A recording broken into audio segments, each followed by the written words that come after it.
Assalamualaikum warahmatullahi wabarakatuh.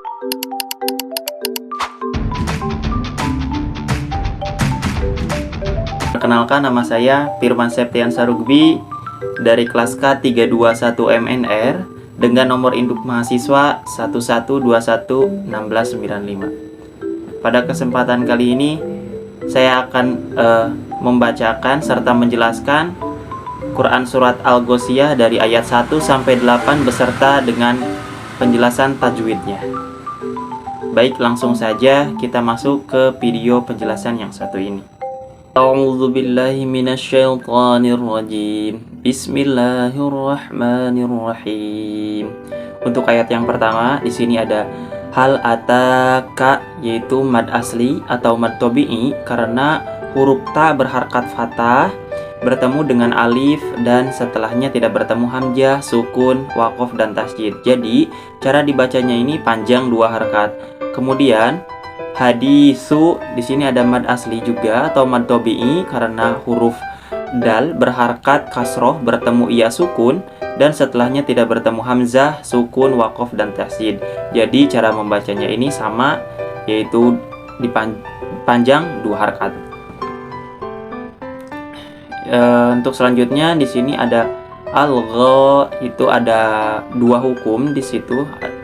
Yang pertama di sini ada alif lam qamariyah karena huruf alif lam bertemu dengan huruf ghain dibaca secara jelas. Yang kedua di sini ada mad asli atau mad tabi'i, yaitu karena huruf ghain bertemu dengan berharakat fathah bertemu dengan alif dan setelahnya tidak bertemu dengan hamzah, sukun, waqaf dan tasydid. Jadi cara membacanya ini panjang dua harakat. Yang terakhir di ayat 1 di sini ada syiyah, yaitu disebut ta marbutoh. Cara membacanya ini bila waqaf huruf ta berubah menjadi huruf ha yang berwaqaf. Kemudian untuk ayat 2 wujuh di sini ada mad asli atau mad tabi'i karena huruf jim berharakat domah ini bertemu dengan waw sukun dan setelahnya tidak bertemu dengan hamzah, sukun, waqaf dan tasydid. Jadi cara membacanya ini panjang dua harakat. Untuk selanjutnya di sini ada wujuhu iyaum. Wujuhu di sini ada idgham bigunah karena huruf ha berharakat domah tanwin.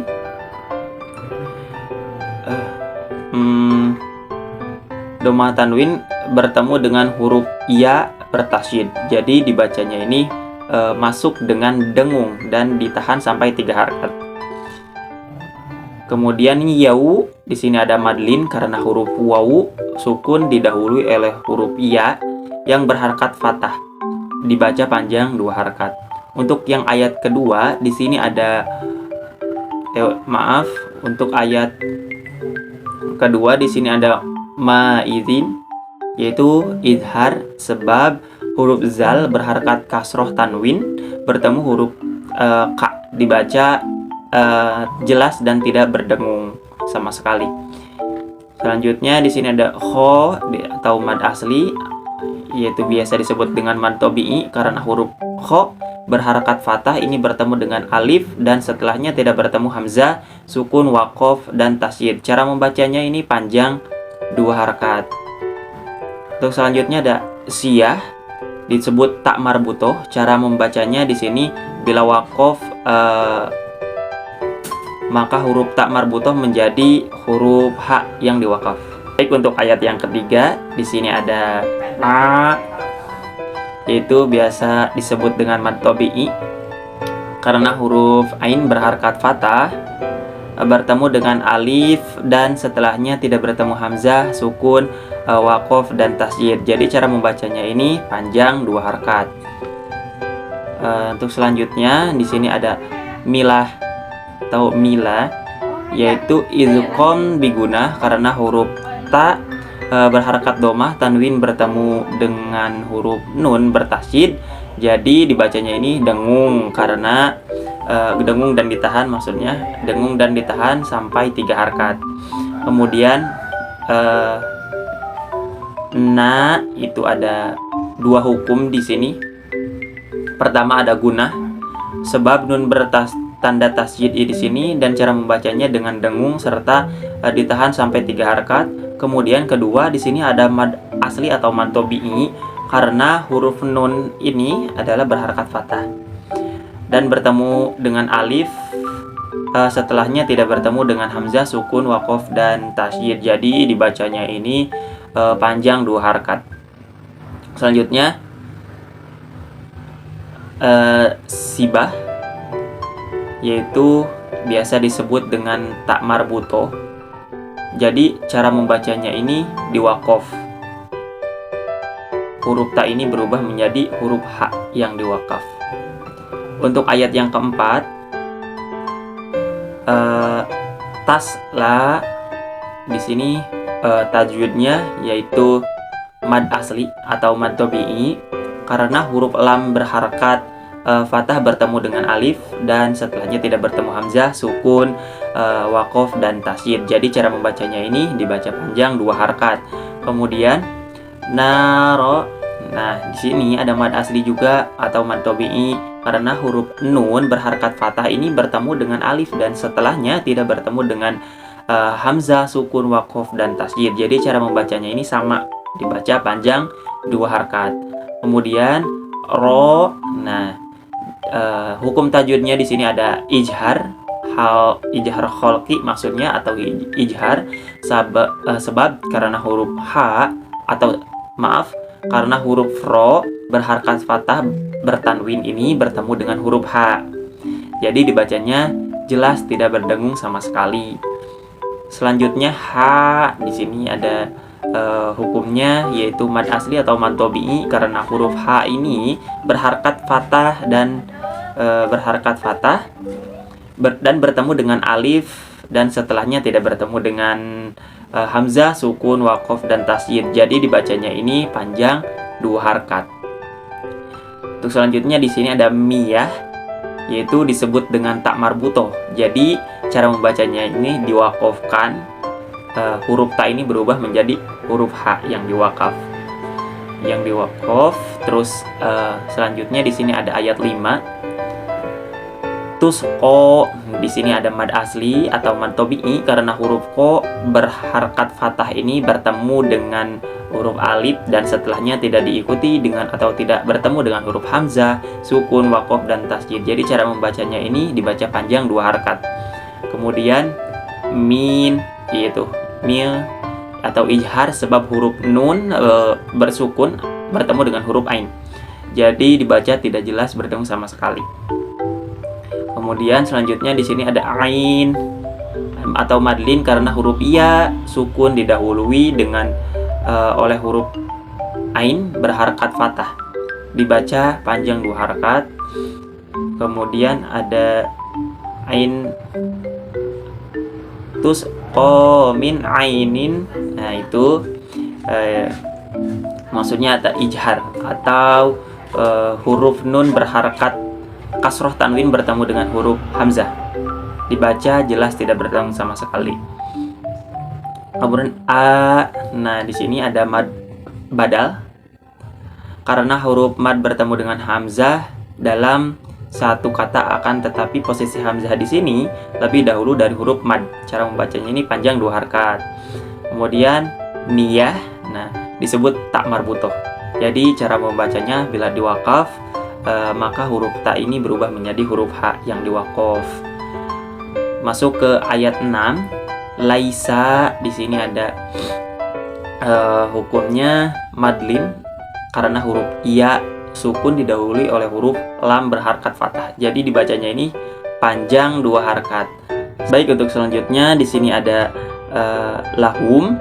Jadi hukumnya itu adalah ijhar safawi karena huruf mim ini huruf mim sukun bertemu dengan huruf ta. Cara membacanya dengan jelas. To'a.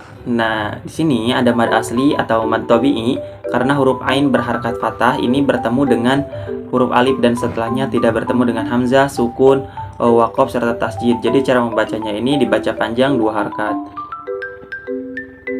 Selanjutnya di sini to'amun. Nah, di sini ada ijhar syafawi juga karena sebab huruf mim berharakat domah tanwin bertemu dengan huruf hamzah, dibaca jelas tidak berdengung sama sekali. Illa, di sini ada mad asli atau mad tabi'i karena huruf lam berharakat fathah ini bertemu dengan alif dan setelahnya tidak bertemu dengan hamzah, sukun, waqaf dan tasjid. Jadi cara membacanya ini dibaca panjang 2 harakat. Mil. Nah, di situ ada jahar sebab huruf nun sukun bertemu dengan huruf dod, dibaca jelas tidak berdengung sama sekali. Selanjutnya di sini ada dori.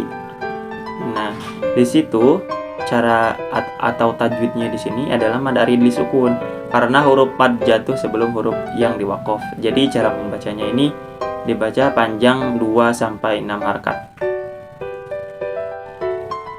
Selanjutnya masuk ke ayat 7.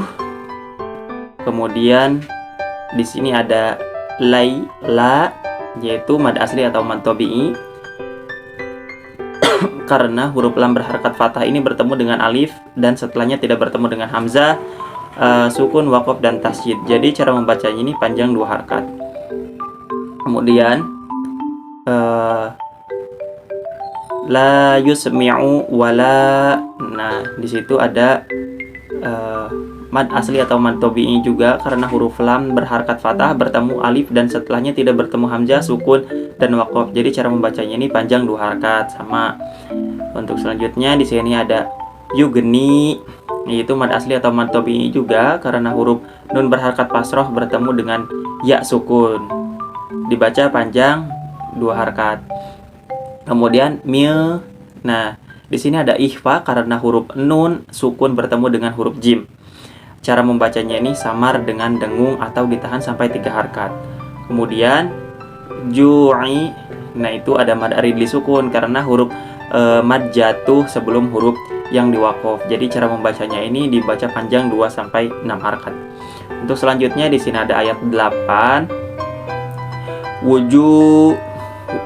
Nah, di sini ada wuju. Di sini tajwidnya yaitu mad asli atau mad tabi'i karena huruf jim berharakat domah bertemu dengan waw sukun dan setelahnya tidak bertemu hamzah, sukun, waqaf dan tasjid. Jadi cara membacanya ini dibaca panjang 2 harakat. Kemudian hu, di sini ada idgham bigunah karena huruf ha berharakat domah tanwin bertemu dengan huruf yang bertasjid. Jadi dibacanya ini ditahan sampai 3 harakat. Kemudian yauma izin gitu ya. Mad asli atau maksudnya madlin karena huruf waw sukun ini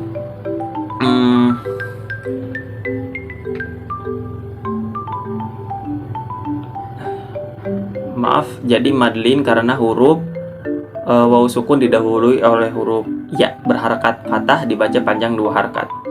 Kemudian ma izin, di sini ada idgham bigunah karena huruf zal berharakat kasroh tanwin bertemu dengan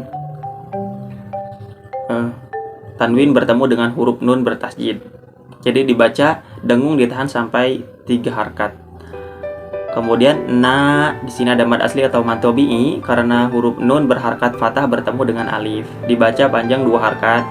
Kemudian imah, yaitu tajwidnya itu disebut dengan tak marbutoh. Jadi cara bacanya ini bila diwakafkan, huruf ta ini berubah menjadi huruf ha yang diwakaf. Baik, itu tadi penjelasan terkait tajwid dari surat Al-Ghoshiyah dari ayat 1 sampai 8. Sekarang kita akan bacakan surah tersebut sesuai dengan tajwid apa yang sudah kita jelaskan sebelumnya. A'udzu billahi minasyaitonir rajim. Bismillahirrahmanirrahim. Hal ataka haditsul ghashiyah. Wujuhun yawma idzin khashi'ah. 'Amilatun nasibah. Tasla naran hamiyah. Tusqa min 'ainin 'aniyah. laisa lahum ta'amun illa min dhari' la yus'minu wa la yughni min ju' wujuhu yawma idzil na'imah. Shadaqallahul azim. Baik, itu tadi penjelasan tajwid serta bacaan dari Quran Surat Al-Ghoshiyah yang bisa saya sampaikan. Kurang lebihnya saya mohon maaf bila ada penjelasan yang mungkin tidak jelas saya paparkan. Sekali lagi saya mohon maaf. Wallahul muwaffiq ila aqwamit thoriq. Wassalamualaikum warahmatullahi wabarakatuh.